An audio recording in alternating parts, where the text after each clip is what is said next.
This is another small spot in the homestead that was here when we bought it, but it's functional, and once again it's in pretty good shape, and we were able to repair it. You know, I didn't start with a piece of property that was burnt down to the ground, you know, nothing. It had a lot of outbuildings and stuff, and we searched for quite a while, and we're pretty proud of what we found and happy with it.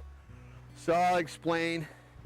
This is an area for cleaning fish, wild game, any of the butchering of the livestock. It's got a sink inside. It's all basically salvaged material. The roof is salvaged from an old outside liner of a swimming pool, and the sides are swimming pool supports. Where we're at is kind of desert, and it gets warm, and everything that's wood takes a beating. So it's a nice place to stand in the shade and take care of preparing your food or your animals. Also, it's got an area that we're going to eventually make for goats. It's a small goat barn. I was having problems with snakes and rodents trying to make their way into the chicken coop, and which they were doing and wreaking havoc with our chickens. So really simply, I was reading online about something called soil cement. We have very loomy, sandy soil here, and all I did was buy a bag of Portland cement, take a rake and rake it and mix it in with the soil that I had here, and then soak it with water, basically finish it with a shovel. I wasn't looking for a real smooth finish, but it stopped the animals from digging, that would come in here and dig into the animal coops, and we took care of it for about $10, which in my opinion, you can't beat it. This is our chicken coop. We're new to this too. It's was here, and we're just kind of repurposing it. It did have some pretty good designs that the previous owner did, and that I would suggest doing. Like I said, we're kind of rural out here, and we have a lot of predator deprivation.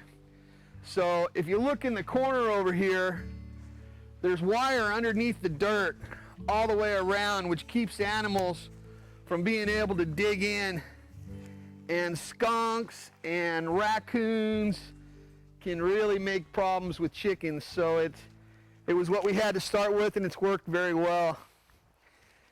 When we got it, it just had the chain link. It didn't have any kind of a top surface, and we found out very quickly that that's necessary.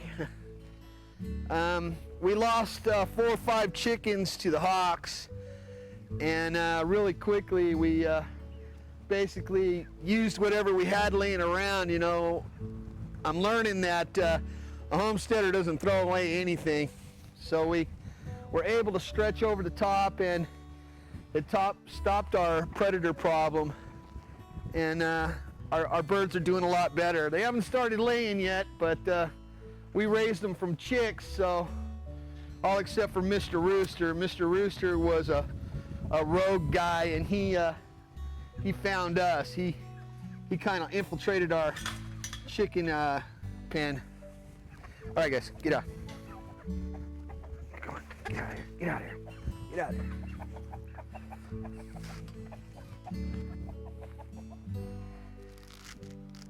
As you can see, it's pretty good size. It's got a large cottonwood tree in here. It's got a water hose, and that we wet the ground down, and where we're at, it gets hot. You know, it's hot and dry, and the chickens love to be hosed off, so we put a sprinkler in here sometimes and make a chicken playground. Basically, this is the way I store my food out here.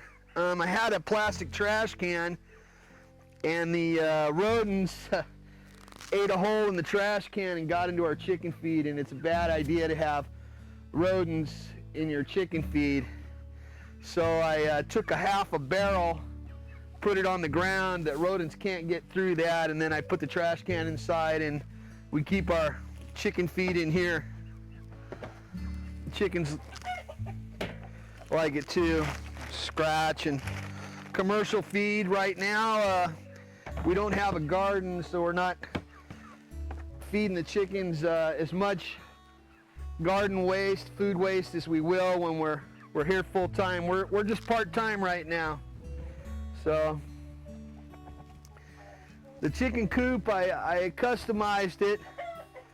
I also put a door in, guillotine style door, so if I want to do work in the yard or something, I can drop it and close the chickens off inside the coop, and it's really easy to open and let them out. All right, let's go inside. When we got this chicken coop, it was the roof was a rolled roof style roofing material, which the wind and sun just basically destroyed. So we bought tin from Home Depot. It's corrugate, and rolled out 15-pound roof felt, and then I laid 1x4 stringers lengthwise, and then we put the tin on top of the stringers, and it's worked real well. It's nice and dry, it's reflective, and metal roofs last for a long time. So this is the walk-in entrance to the chicken coop. I suggest that anybody that has a chicken coop, you have a double door, one that's solid and one that's got wire, so you can see what's going on and your birds don't try to escape as you're trying to go in.